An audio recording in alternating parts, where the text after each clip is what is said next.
রাহমাতুল্লাহি ওয়া বারাকাতুহু।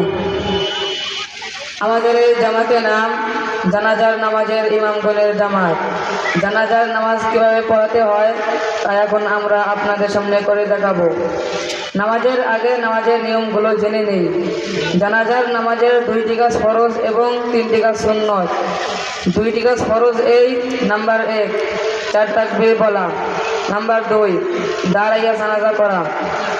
3টি কাজ সুন্নত এই: নাম্বার 1 সানা বলা, নাম্বার 2 দুরূদে শরীফ পড়া, নাম্বার 3 মায়াতের জন্য দোয়া করা। জনাব মিয়াত পেনশন মহিলা পুরুষ, বড় না ছোট? বড়। আমি ইমাম হইয়া 4 তাকবীরের সহিত এই মায়াতের ফরজে কিফায়া জানাজার নামাজ পড়াইতেছি। আল্লাহু আকবার।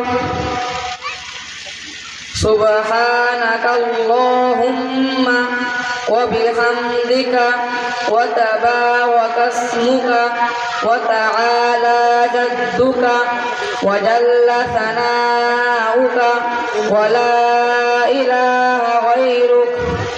আল্লাহু আকবার।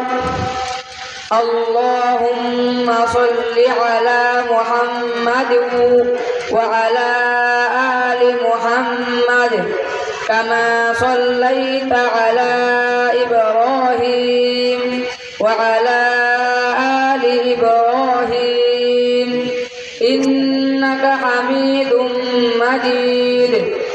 اللهم بارك على محمد وعلى آل محمد كما باركت على إبراهيم وعلى آل إبراهيم إنك حميد مجيد.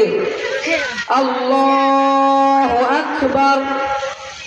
اللهم اغفر لحينا وميتنا وشاهدنا وغائبنا وصغيرنا وكبيرنا وذكرنا وأنثانا.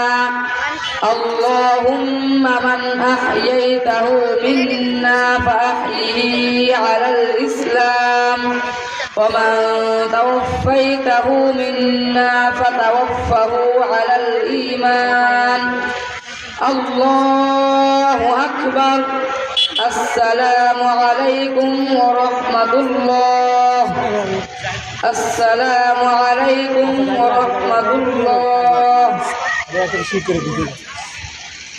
হযরত হাদিয়া আপনাদের জানাজার নামাজের জন্য জানাজার নামাজের হাদিয়া দেওয়া এবং দোয়া কোনোটা জায়েজ নাই। তাহলে হযরত দোয়া করে দেন।